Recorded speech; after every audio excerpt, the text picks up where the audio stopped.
Kung nagkinabuhi ka nga kauban ang Dios niini nga kalibutan, ang imong kinabuhi ana diha sa kahayag.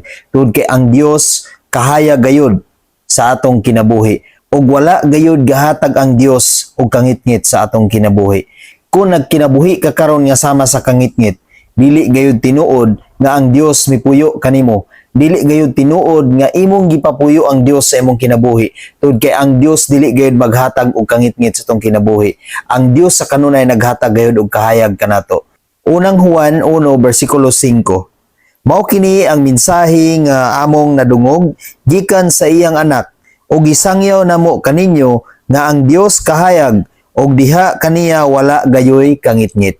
Kung ang atong kinabuhi karon igsuon aduna pay kangitngit, ang atong kinabuhi karon nahiusa pa diha sa kangitngit. Ang atong pagkinabuhi karon nini nga kalibutan, nagbuhat pa kita sa mga butang nga wala mahimuti sa Dios, anaa ka sa kangitngit. Apan kung anaa ka sa kahayag, magbuhat ka sa mga butang nga makapahimuot sa Dios. Magbuhat ka sa mga butang nga makapasidungog kaniya og likayan nimo ang mga butang nga dili makapahimuot kaniya. Likayan nimo ang mga butang nga mao'y hinungdan nga ang Dios masuko kanimo. Masuko sa imong binuhatan. Tungod kay kanang tanan igsuon nga wala na uyon sa kabubuton sa Dios, dili kana iya sa kahayag, kundi iya kana sa kangitngit. Tungod kay duha lang gayud ang naa niini nga kalibutan igsuon, kangitngit ug kahayag.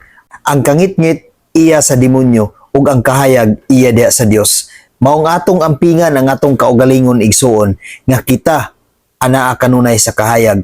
Tungod kay bantayanan kayo kung kita anaa sa kangitngit. Tungod kay dili kana iya sa Dios ang anaa sa kangitngit. Sa unang Juan 1 bersikulo 6, kun moingon kita nga nahiusa na kita sa Dios, apan nagpuyo di ay gihapon diha sa kangitngit na makakita o wala magkinabuhi sumala sa kamutuoran. Igsuon kung moingon kita nga ang Dios ania kanato, unya nagbuhat kita sa mga butang nga wala nakapahimuot kaniya, nagpadayon kita pagbuhat sa mga butang nga wala nakapahimuot sa Dios, igsuon gipakabakako nato ang atong kaugalingon. Gibakakan nato ang atong kaugalingon ug atong giuwat ang kaugalingon sa uban. Tungod kay dili ka makauwat sa Dios igsuon. Makatago ka sa tao apan dili ka katago sa Dios. Dayag ang tanan sa Dios igsuon.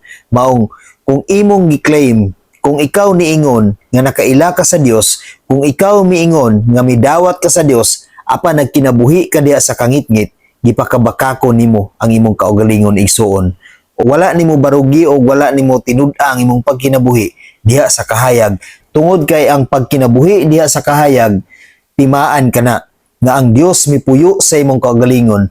Ug kun ang Dios anaa sa imong kaugalingon, dili na gayud ka makabuhat sa mga butang nga dili makapahimuot sa Dios. Dili na ka moadto sa mga lugar nga wala nagpahimuot sa Dios. Dili na ka moadto sa mga lugar nga wala nagbuhat sa kabubuton sa Dios. Dili na ka moadto sa mga lugar nga kalibutanon nga iya sa kangitngit. Kundili ang imong adtuon kadtong mga lugar nga anaa ang presensya sa Dios. Anaa ang tinuod nga kahayag. Maong sa kanunay igsuon ato gayong ipakita nga kita matinud-anon nga midawat atong puy-an ang tinuod nga kahayag nga mao gayud ang Dios. Amen. God bless sa tanan.